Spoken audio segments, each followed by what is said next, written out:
Hello everyone, আসসালামু আলাইকুম। আমি আপনাদের Sabiha, welcome back to my channel. কেমন আছেন সবাই?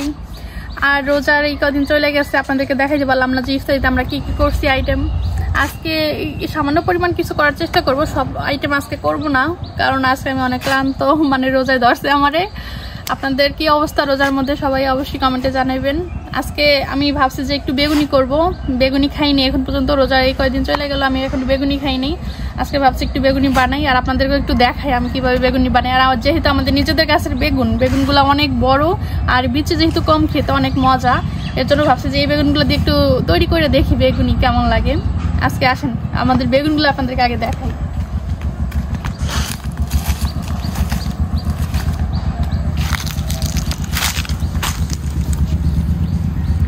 না এটা সেরো সাবিয়া, এটা পোকে খাইছে। পোকে খাইছো? এটা হ্যাঁ, এটা পোকে খাইছে। কোনটা? এইটা। হাই হাই, ওইটা পোকে খাইছে, সব পোকে খাওয়া খাইছে তো। শুরু। হুম, এই যে বেগুন সব বড় হয়ে গেছে, অনেক বড় হয়ে গেছে মাশাআল্লাহ, অনেক বড়। ক্যামেরাতে বোঝা যাচ্ছে কিনা বুঝতেছি না।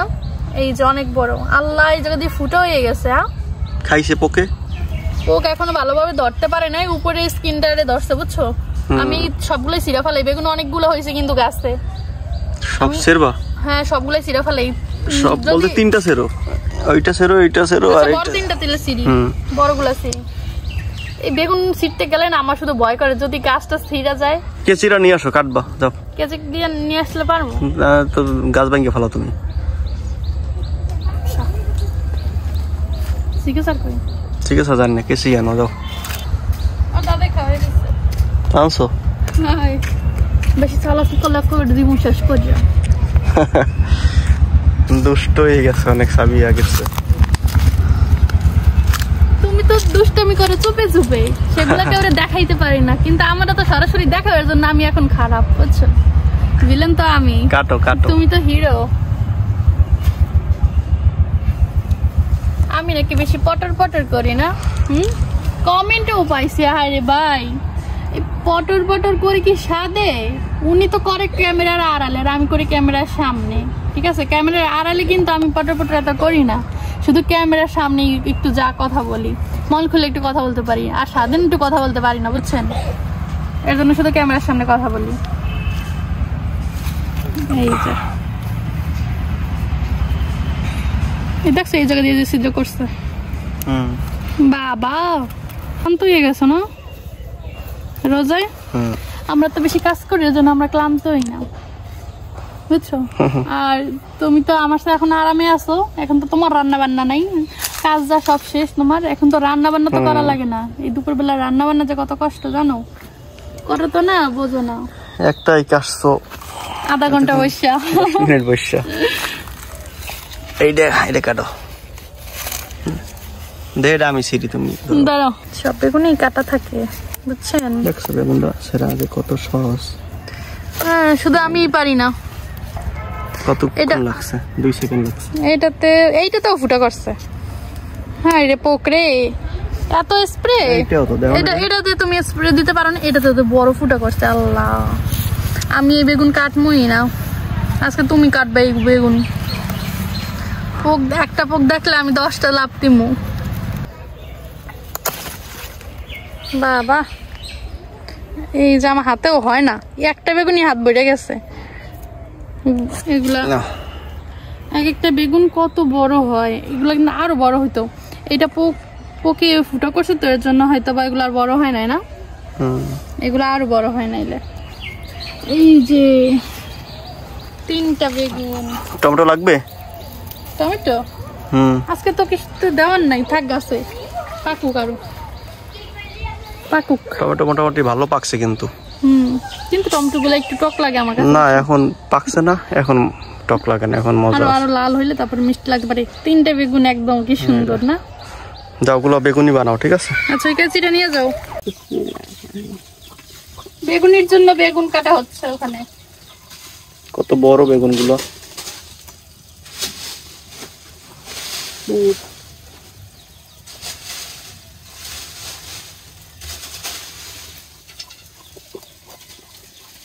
হাই হাই, এই যে পোকা, পোকা ধরছে। পাশ পুরোটাই মনে হয় নষ্ট। না বেশি ওর চাইরে নষ্ট হয়েছে না। দেখেন এগুলার ভিতরে আটি অনেক কম।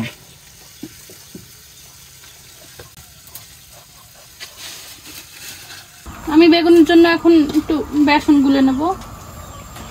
অন্ধকার হয়ে আসছে। অন্ধকার না, রোদ আছে। রোদ আছে, আজান দেবে মনে হয় আর ঘন্টাখানে আছে। এই তো হয়ে যাবে এর মধ্যেই। মা এটুকু হইবে দেখো তো বেসন না নিব নাই।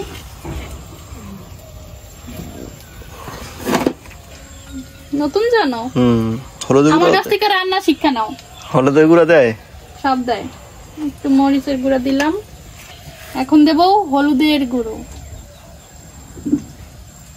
হলুদটা কিসের জন্য দেয় জানো? জাস্ট কালারের জন্য, আর কিছু না। হলুদের ওরকম ভাবে টেস্ট নাই, কিন্তু তরকারিতে না দিলে ভালোও লাগে না। এখন একটুখানি লবণ দিয়ে দেবো এই টেস্ট অনুযায়ী। জানি না রোজা রাখা টেস্ট অত আন্দাজ হয় না, কেমন হয় জানি না, আর একটু দিয়ে দিলাম। না হলে কিছু করার নাই, কিন্তু রোজা রাখছি যেহেতু কষ্ট করে রান্না করতে আসছি, খারাপ বলা যাইবে না। ঠিক আছে, ভালো হয় নাই, মজা হয় না, এইসব বলা যাইবে না, কারণ কষ্ট করে রান্না করি। একটুখানি দেবো আমি গরম মশলা গুঁড়ো, এটা হচ্ছে একটু জিরার গুঁড়ো। জিরা গুঁড়ো দেওয়া লাগে? আমি দেই, আমার কাছে ভালো লাগে। এই যে সামান্য পরিমাণ, জাস্ট একটু ছিটে দিলাম। ও যে হ্যাঁ রিয়া, সবকিছুতে এর জন্যই তো দেখাই না। সবকিছুতে ডাক দেওয়াই লাগবে, স্বভাব, জন্মগত স্বভাব। এই যে চালের গুঁড়ো, আমাদের নিজেদের হাতে কোটা চালের গুঁড়ো, এটা বুঝতে পারছি। হাতে কোষটা তো দেখাইলে না, কিন্তু ওরা দেখাইলে শোনা বলতো। সমস্যা নাই, আবার কত কোটা হইবে তখন দেখাবো না।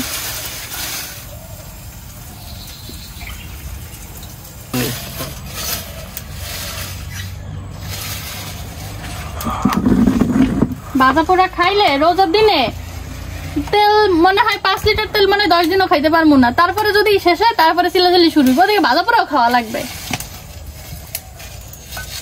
কতরি তেল দিছে আল্লাহ। ওগুলো সব আমি একটা খাবো। এগুলো 1 কেজি শেষ। এটা 2 লিটারের বোতল না? এটা না 1 লিটারের? 1 লিটার। আচ্ছা, আধা কেজি শেষ। আগে বেগুনটা একটু হালকা লবণ দিয়া রাখা হয়েছে।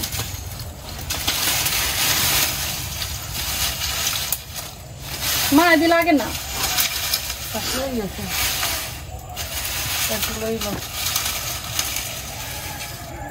ওই কোনা দিয়ে বেসনটা দাও। বেসন পাতলা করে ফেলাইছে বেশি। গুণবতী না তো কি, কেন আবার লইতে আছে, লইয়া ঘন করতে আছে। হয়েই যায় ওরকম। এতে কি এত বলার কি আছে? এখন তো তোমার লবণ ঠোল দেওয়া লাগবে না? না,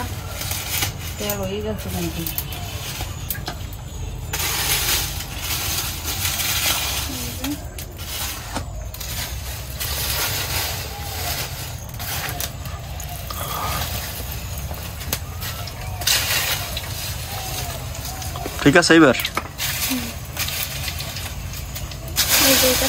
ঠিক আছে না?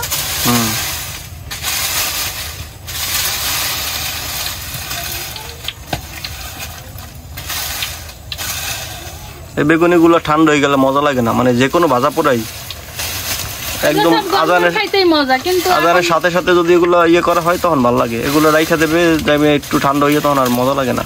কিছু করার নাই, সন্ধ্যাবেলা আসবো আমি আবার বাঁচতে, তাই ইফতার করবো কোন সময়।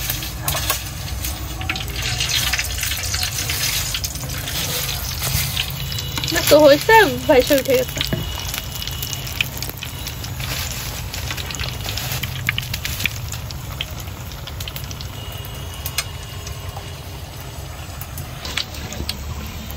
বেগুনি যেরকম সুন্দর হওয়ার উচিত ওরকমের হয় নাই সুন্দর, না?